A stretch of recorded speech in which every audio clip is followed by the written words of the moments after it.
Playoff hockey returns to Smashville tonight. Your Nashville Predators are taking on the Colorado Avalanche at 8:30 tonight at Bridgestone Arena.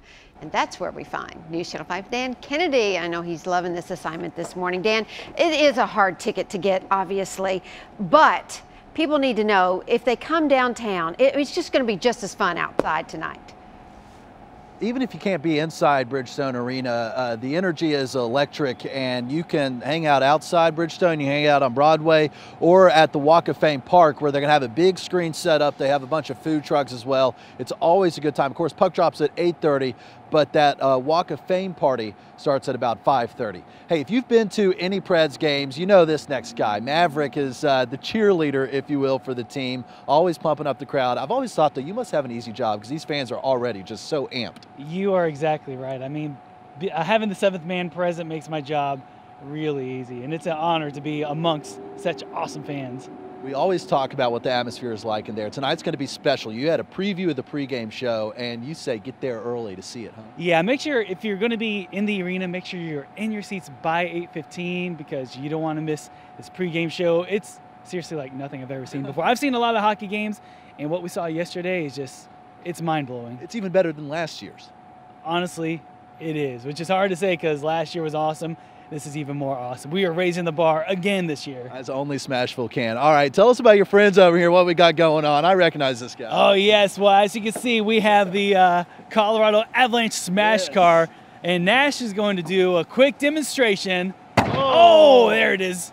Yes. Like thunder, that's right. With a donation to the Preds Foundation, you yourself can take some wax at the car. You don't have to attend the game. You could just be hanging out at the Walk of Fame Park, come over, take some wax at the car with a donation to the Preds Foundation. It all goes to a good cause. And, you know, I think we just need a second car out here with Pittsburgh as well at all times. Maybe. That wouldn't be a bad idea. All right. Thank you as always, and good luck. It's going to be a great time. There's Nash. There's Maverick. Come on down. If you can't get inside, at least enjoy the party out. Back to you. All right, Dan. Pittsburgh, that's a bad word. We just need to take that out. Moving on, we're going to leave them in the past. Yeah, well, our guys in gold have worked hard all season long. Now it's time for playoff fun. Bridgestone Arena is bringing it this year with some new upgrades for fans, including a Zamboni beer stand. How cool is that?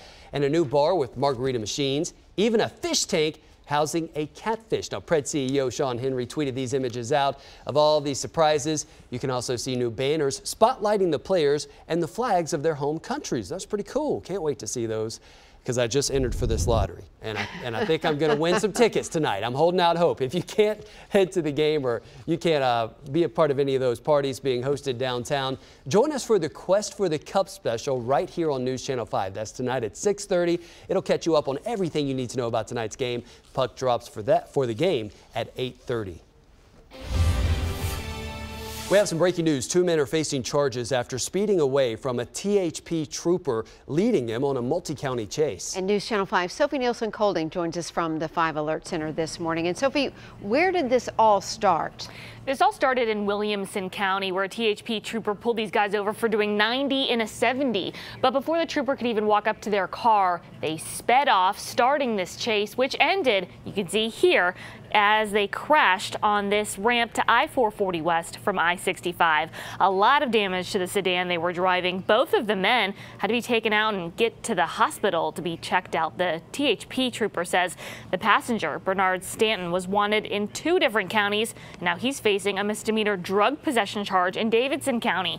The driver, Stephen Harris Jr., is facing that, plus felony evading, reckless endangerment, a couple traffic violations. He has since been taken to the Williamson County Sheriff's Office, since that's where the chase started. And this was also Harris's 6th time being caught driving on a suspended license. Live at the 5 Alert Center, Sophie Nielsen-Colding, News Channel 5. Thanks, Sophie. It's been more than a week since the disappearance and murder of a 5-year-old Dixon boy. And his body still has not been found. And the Dickson County Sheriff says they are not giving up the search for Joe Clyde Daniels' body. News Channel 5 spoke with Joe's grandfather, the father of Joseph Daniels, accused of killing his own son. The grandfather told us he still believes Joe is alive, potentially kidnapped, or that Joe's mother, Crystal Daniels, is responsible for his death. The sheriff says the facts just don't follow that reasoning. As the search moves to rivers and creek beds, the sheriff says he can't legally force Joseph Daniels to reveal where he left Joe's body. That's not simple at this point. Everything's on his shoulders as to what he would like to share with us. Joseph and Crystal Daniels are scheduled to appear in court on Friday. We plan to bring you that hearing live on News Channel 5 Plus, newschannel5.com, and our Facebook page. Animal rescue officials say 2 dogs recently found with signs of abuse and neglect belong to the Daniels family. They were found abandoned on a stranger's property 3 days before Joe Clyde was reported missing. The Dickson County Humane Society and TCB Boarding and Rescue are working to give the dogs proper care. They've been named Joe and Clyde to honor the boy. The former Fort Campbell soldier accused in a murder-for-hire plot targeting his ex-wife will be back in court today. Shadow McClain disappeared in September 2016. Her remains were found off I-24 in Robertson County last January. Prosecutors say ex-husband Jamal Williams McCray hired fellow soldier Charles Robinson III to kill McClain. Robinson pleaded guilty late last year. Williams McCray will appear at the Fort Campbell Courthouse this morning at 8 a.m. A man accused of shooting into a Cookeville home will spend 9 years in prison for that crime. Officers say back in December, Jonathan Dees was inside his vehicle when he shot at 2 men inside the home on West 5th Street. Police say no one was hurt, but damage was done to that house. Dees pleaded guilty to attempted second-degree murder just yesterday. Con artists are trying to scam people looking for a place to stay. Clarksville police have issued a warning about someone posting properties for rent on Craigslist that they don't own.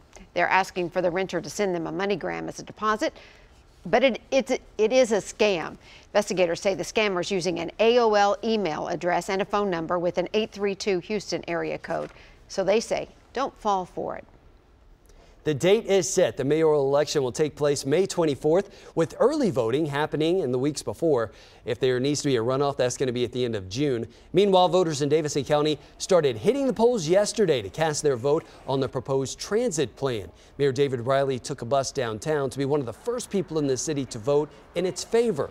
Voters will also pick a sheriff, and they're going to fill a few court-related positions as well. Early voting runs through April 26th. And for a detailed breakdown of all the issues, candidates, platforms, and early voting times, just head to newschannel5.com.